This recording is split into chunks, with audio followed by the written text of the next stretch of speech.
Jurassic World Rebirth. Box office, Jurassic World Rebirth stomps to $147 million over July 4th holiday weekend.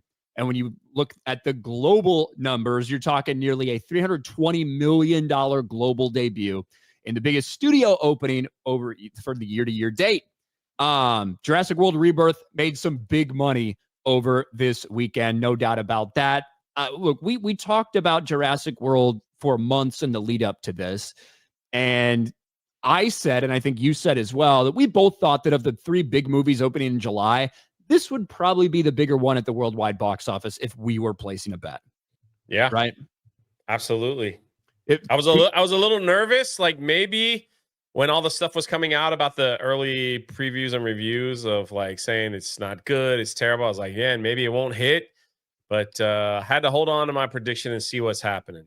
But well, I do think we have to add some context to these numbers, right? Because $147 million, it is over a 5-day holiday weekend.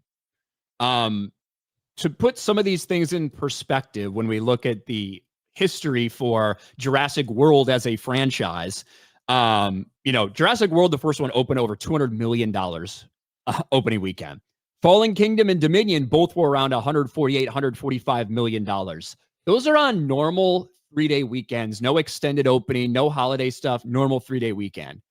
Jurassic World Rebirth, if you just factor in the 3-day, is at $91 million. It's when you factor in the full Wednesday and the full Thursday that you get this $147 million number. So it is a big number, $320 million global debut, nothing to scoff at. But when you put it in perspective of the rest of the franchise, right? Jurassic World Dominion opens to $386 million in its global opening weekend. That is a normal opening weekend without these extended days. So we should make sure that we put these things into perspective, that it's a significant drop-off from the previous entry in the franchise. That doesn't mean that the movie's not going to go on and to make money, that it's not going to go on to still potentially be the biggest July release that we've seen.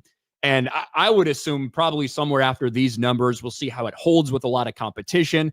But somewhere in that like $800 million range is probably where I would expect it to end up. I don't think there's any hope for $1 billion movie with an opening like this. But one thing we continue to learn is it doesn't really matter what the critics feel about Jurassic Park movies or Jurassic World movies. It does not matter. I think that people just want to see fucking dinosaurs.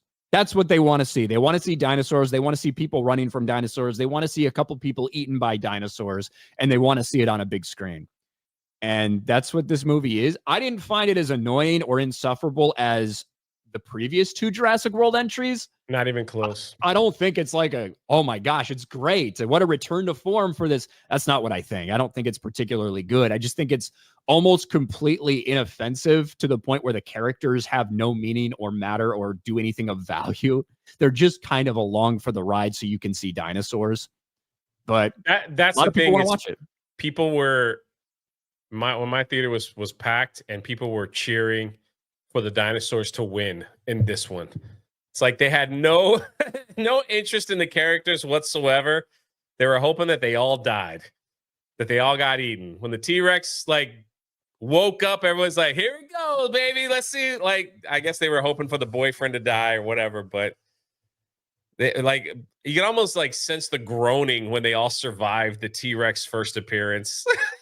And nobody died. When the Velociraptor showed up, people were like, they started clapping. It was crazy. Yeah, they start like people got excited to see a background shot of a couple raptors. Yeah, like it was a fucking Robert Downey Jr. cameo at the end of the movie or something for Iron Man. Like that's what it felt like. It was very strange. The dinosaurs are like they are the stars, right? That's what people want to see. That's it. And it would have been, man, it would have been cool if they had thought about that. Make a Jurassic Park movie where the dinosaurs are the stars and just sent a bunch of red shirts in and just let them just all get massacred, you know? And that would have been the end of it. Then the movie could have ended with like, anybody here from like Gold Squadron 1? No, maybe we got to send another team in. They could do a whole trilogy of like the dinosaurs being the stars instead of a Snickers wrapper wrecking the whole thing. So That'll be the meme from this movie for sure. It's like Snickers wrapper will like wreck everything. They should have offered that D-Rex a Snickers. You know? That's true. He was just hungry, bro. I say so. He was just hungry. Yeah, I'll tell you one thing. He didn't like that dark meat at the end, and when you see it, you'll understand. So there were a couple things that were cut out of this, which I wish they would have kept in. Apparently, right at the reason that kind of makes no sense that he was able to escape that way is because at the end they were supposed to have a big matchup between the D-Rex and the T-Rex. Oh man, that would have been cool. Yeah, that would have been cool. Would have been nothing to the fucking story, but it would have been very cool. That's all we wanted, man. We want the dinosaurs to be the stars. If they had understood the assignment, we would have got a better movie. That's what I think. But I do think that as long as it has a fairly normal hold from what we can expect for this franchise, and climbs up to 800 million or whatever that is, I do think you're going to see another one. Jurassic World Rebirth. The second, or whatever the fuck it'll get called. It'll be the next group with the mad scientists like, hey, we got to go in there, man. We need more of that blood. We've got a cure for cancer now or whatever. So we got to go back.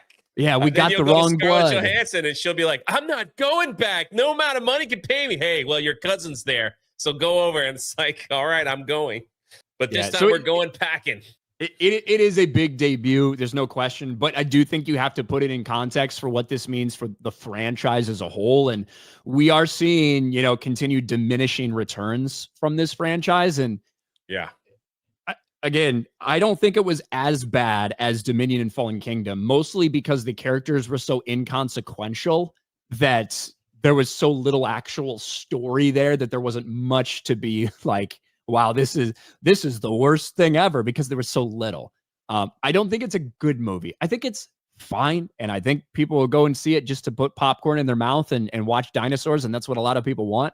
But if they do want to actually reinvigorate this and start getting those returns back up, I do think you need to tell a better story overall than what we end up getting with this one. If anybody got that giant foot popcorn bucket and they don't want it, I'll send you my P.O. box. Was it they spent $70 on it and they just want to give it to you? You never know.